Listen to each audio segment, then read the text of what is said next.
आप सभी को जय मसीह की। और आज हम पढ़ेंगे यशायाह की पुस्तक उसके 30 अध्याय उसकी 8 ऐसे पढ़ेंगे। और आज का हमारा टॉपिक है आज्ञा ना मानना क्या है। तो यहाँ पर यशायाह लिखते हैं प्रभु के वचन से, अब जाकर इसको उनके सामने पत्थर पर खोद और पुस्तक में लिख कि वह भविष्य के लिए वरन सदा के लिए साक्षी बना रहे, क्योंकि वे बलवा करने वाले लोग और झूठ बोलने वाले लड़के हैं जो यहोवा की शिक्षा को सुनना नहीं चाहते। वे दर्शियों से कहते हैं दूरदर्शी मत बनो, और नबियों से कहते हैं हमारे लिए ठीक नबूवत मत करो, हमसे चिकनी चुपड़ी बातें बोलो, धोखा देने वाली नबूवत करो। हालेलुया। हम मिलकर प्रार्थना करें। धन्यवाद मेरे प्रभु जी, मेरे पिता, आज की वचन के कलाम से मेरे पिता आप हर एक से बातें कर प्रभु जी। आज का वचन हर एक के जीवन से बातें करें, हर एक के जीवन में बदलाव लेकर आए प्रभु जी। और जितने भी सुने देखे आपके बेटा बेटी, उनका जीवन उनका हृदय बदले, तेरे मार्ग पर चल कर तेरे राज्य की वारिस बने। सुनो दे मेरे परमेश्वर पिता और पवित्र आत्मा जी, आप मेरे मुख से होकर बदले मदद सहायता कर, ये प्रार्थना दो यीशु के नाम से मांगते हैं, आमीन। तो मेरे जी जो हमने यहाँ पर पढ़ा, जैसे यहाँ उसके 30 अध्याय उसकी एक ऐसे पढ़ा कि अब जाकर इसको उनके सामने पत्थर पर खोद पुस्तक में लिख कि वह भविष्य के लिए वरन सदा के लिए साक्षी बना रहे, क्योंकि वे बलवा करने वाले लोग और झूठ बोलने वाले लड़के हैं जो यहोवा की शिक्षा को सुनना नहीं चाहते। वे दर्शियों से कहते हैं दर्शी मत बनो, और नबियों से कहते हैं हमारे लिए ठीक नबूवत मत करो, हमसे चिकनी चुपड़ी बातें और बोलो, धोखा देने वाली नबूवत करो। मार्ग मुड़ो, पथ से हटो और इजराइल के पवित्र को हमारे सामने से दूर करो। इस कारण इजराइल का पवित्र यूँ कहता है, तुम लोग जो मेरे इस वचन को निकम्मा जानते और अंधेर और कुटिलता पर भरोसा करके उन्हीं पर टेक लगाते हो, इस कारण यह अधर्म तुम्हारे लिए ऊंची दीवार का टूटा हुआ भाग होगा, जो फटकर गिरने पर हो और अचानक पल भर में टूटकर गिर पड़ेगा, और वे कुम्हार के बर्तन के समान चकनाचूर और फटकर चकनाचूर हो जाएगा, और उसका एक टुकड़ा भी ठिकाना ना मिलेगा, जिससे अंगूठी से आग लिए जाए, हौद से जल निकाला जाए। प्रभु यहोवा इजराइल का पवित्र यूँ कहता है, लौट आने और शांत रहने में तुम्हारा उद्धार है, शांत रहने और भरोसा रखने में तुम्हारी वीरता है, तो तुमने ऐसा नहीं किया। हालेलुया। मेरे अजीज, तो यहाँ पर हम देखते हैं कि जो इजरायली जो लोग हैं वे परमेश्वर के जो लड़के हैं, इजरायली लोगों में से कुछ ऐसे लड़के हैं जो यहोवा की आज्ञा को नहीं मानते और जो नबूवत करते सच्ची परमेश्वर के और दर्शन देखते हैं। ऐसे लोगों को भी बोल रहे हैं कि तुम हमारे लिए दर्शन ना देखो।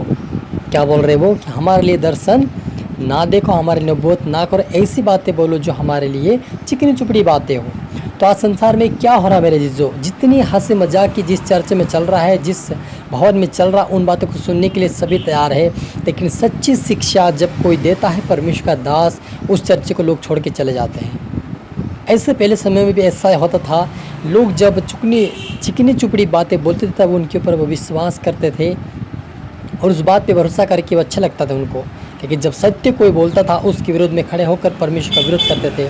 और ऐसे लोगों को परमेश्वर कहता है कि उनका टूटा हुआ भाग है पृथ्वी के ऊपर, उनको कोई आशीष नहीं मिल सकती संसार में, उनको कोई आशीषित जीवन नहीं मिल सकता, उनको अनंत जीवन भी नहीं मिलेगा, क्योंकि वे परमेश्वर की आज्ञा को नहीं मानते। मेरे जीजो, यदि आप और मुझे परमेश्वर की आशीष चाहिए, संसार में भी हमें आशीष चाहिए, संसार को पाने के लिए हमें आशीष चाहिए, तो वो हमें परमेश्वर की ओर से मिलेगा, और उसके ऊपर विश्वास और भरोसा करने से, उसकी आज्ञा मानने से ही हमें ये प्रतिफल परमेश्वर जो देगा हमें मिल सकता है।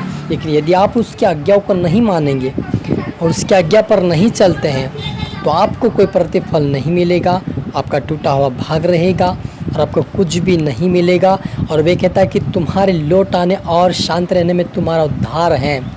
यदि आप शांत रहेंगे और आप परमेश्वर के पास लौट आएंगे, पश्चाताप अंगीकार करेंगे, तो आपको अनंत जीवन मिलेगा। मेरे अजीज, जो संसार में हर एक व्यक्ति मेहनत करके अपने जीवन को, अपने परिवार को पाल सकता है, लेकिन उस खुदावन की आशीष को नहीं पा सकता परमेश्वर की आज्ञा के बिना। इसलिए आप और मुझे उसकी आज्ञाओं को माने और उसके ऊपर चित्त लगाएं, उससे प्रार्थना करें ताकि हम उसके राज्य की वारिस बने। और जब हम यशायाह 1 अध्याय उसकी 1 ऐसे पढ़ते, वहाँ पर लिखा कि हे स्वर्ग सुन, हे पृथ्वी कान लगा, क्योंकि यहोवा कहता, मैंने बाल बच्चों का पालन पोषण किया और उनको बढ़ाया भी, परंतु उन्होंने मुझसे बलवा किया है। बैल तो अपने मालिक और गधा अपनी स्वामी की चरनी को पहचानता है, परंतु इजरायली मुझे नहीं जानता, मेरी प्रजा विचार नहीं करती। हाय यह जाति पाप में कैसी भरी है। परमेश्वर कहता है कि ऐसे लोगों के ऊपर हाय जो मेरी आज्ञाओं को नहीं मानता है। सच मेरे जो यदि हम देखते हैं तो जानवर आज भी परमेश्वर की आज्ञाओं को मानते हैं। वो भोर के उठकर परमेश्वर की आराधना करते हैं। चिड़ियों को देखो, पक्षियों को देखो, गाय बैल भैंसों को देखो, वो उठकर चिल्लाने लगते हैं, सुबह सवेरे उठ भोर को उठ जाते हैं। लेकिन मनुष्य आज परमेश्वर को भूल गया है, इसलिए कहता है कि उनके ऊपर हाय है। हाय का मतलब होता है उनके ऊपर श्राप परमेश्वर भेज रहा है। उनको आशीष का जीवन नहीं है, श्रापित जीवन उनका है और उनका अनंत जीवन भी नहीं मिलेगा। लेकिन आप लौट आएंगे, उससे प्रार्थना करेंगे, उससे दुआ करेंगे, परमेश्वर आपको बढ़ाएगा, ब्लेस करेगा, आशीष करेगा, अपने राज्य की वारिस बनाएगा। और आए हम मिलकर प्रार्थना करें।